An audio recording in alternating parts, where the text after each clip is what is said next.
The national debt just hit a record high, 40 trillion, yes, with a T, dollars. The number staggering, and it arrived sooner than predicted. The debt roughly doubling in less than 10 years. So what does all this mean to you? CNN's Matt Egan is here to break it all down for us. I guess the big question is, how is this going to impact Americans? And not just now, but potentially for the long run. Yeah, Sarah, I mean, $40 trillion. This is another grim milestone. This number, it's so hard to even wrap your head around. It's just such a big number. Let's look at the live tracker of the national debt. You see just over $40 trillion. Now, if you broke that down per person, per every single person in the United States, it's almost $120,000, just staggering. And when you look at this is a look at how fast it's growing. Almost $5 million per minute, Sarah. So just since we started talking, we've added about $5 million to the national debt, $285 million per hour, and almost $7 billion a day. And again, when you look at what this means per person, talk about $117,000 per person in the United States. We look at the trend for the national debt. Going back to the start of the century, it was around $6 trillion in the year 2000. But look at this. It has just skyrocketed since then.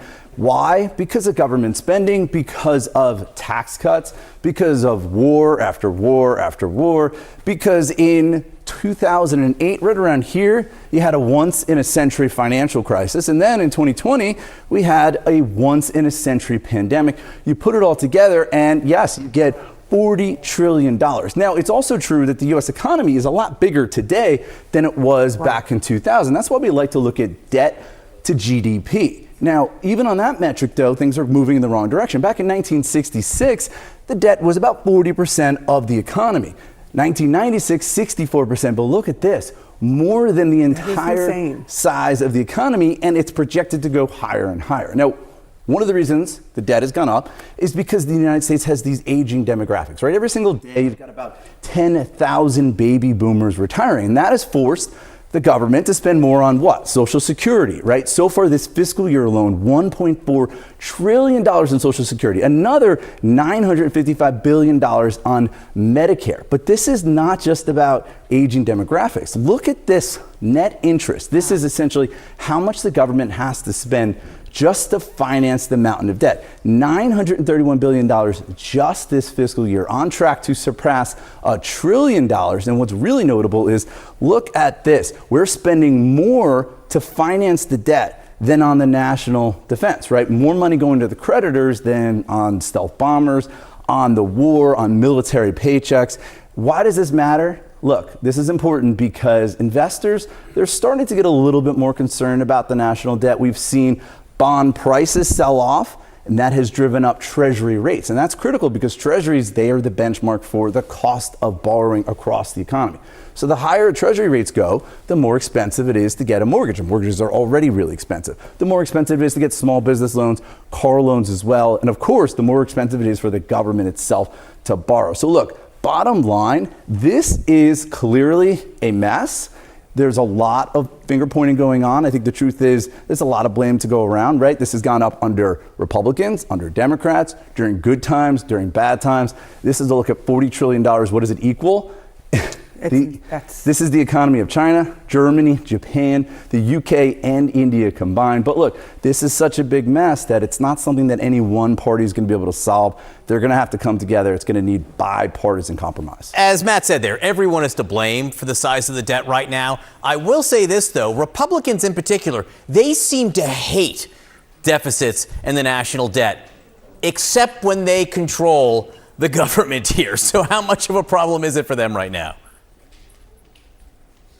Yeah, I mean, we see this storyline play out over and over again, where when Republicans are in the minority, they talk about needing to make serious cuts and take real action to lower the national debt. And then when they're in power, we see the debt continue to grow, if not by an even faster pace. And, you know, of course, there are the handful of conservatives in the House and the Senate who have continued to push for cuts to spending, to government spending, but of course they are always overruled by the rest of the Republicans and by President Trump in the White House, who clearly does not care so much about the national debt when he is in the White House. And I do think it's interesting when we look at the beginning of this term of this administration, there was so much emphasis on DOGE, on limiting government spending, on taking serious actions to cut back on how much the federal government spends and wastes. And we have seen that conversation shift away, and we don't hear a lot of that same fervor from Republicans these days.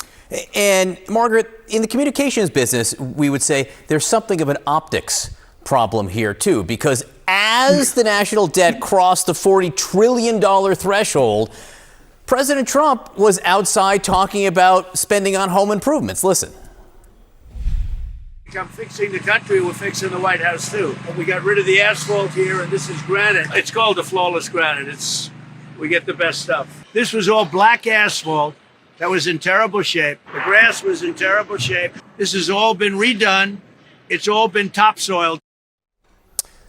Now, President Trump has shown that he has remarkable political instincts over the last 10, 12 years on some things. But this, Margaret, what do you think about his continued emphasis on this sort of spending in home improvement and beautification around D.C.?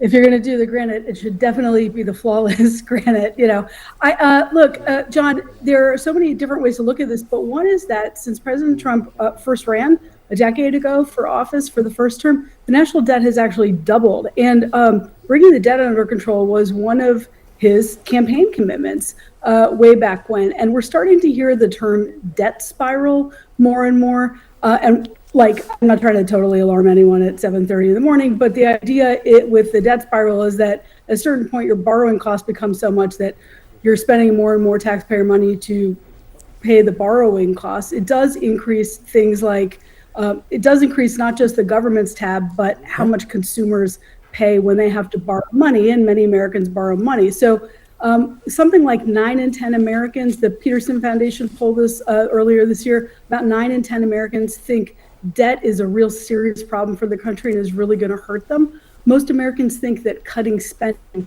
is the only answer, like that's the way to get it done. And the reality is, at this track, because of bipartisan spending, and you may actually have to cut spending and raise taxes. At the same time, we're looking at polling and focus groups about how Americans are feeling about the president's various construction projects, the fights over signs, and that sort of thing. About 2/3 of Americans in that recent Washington Post Ipsos poll disagree with his focus on construction projects. So there is a mismatch right now politically. Yeah, I'm sure Congress will make those tough political decisions. If there's one thing they're known for, it's difficult political decisions. Joining me right now is Democratic Congressman Stephen Lynch of Massachusetts. He is a senior member of the House Financial Services Committee, of course. It's good to see you, Congressman. The national debt now stands at $40 trillion. When you first entered Congress in 2001, the national debt was at $5.81 trillion. I make that comparison to highlight how Congress debates the national debt a lot, but rarely does anything to tackle it. Why? Well, not only don't we tackle it, we actually exacerbate the problem, Kate. So back in 2008, if you look at our national debt, we had a spike then. We bailed out the financial services industry. We bailed out the banks. That was a big spike. President Trump's first term, we added $1.7 trillion to the national debt because of his tax cut. I voted against that as well. And then recently, his one big beautiful bill also spikes adds at least another $1 trillion to the national debt. And it's not just Republicans; Democrats have done it too. Yeah, I was going to say, to be intellectually honest, we do need to add that Democratic presidents and Congresses have added to the national debt as well.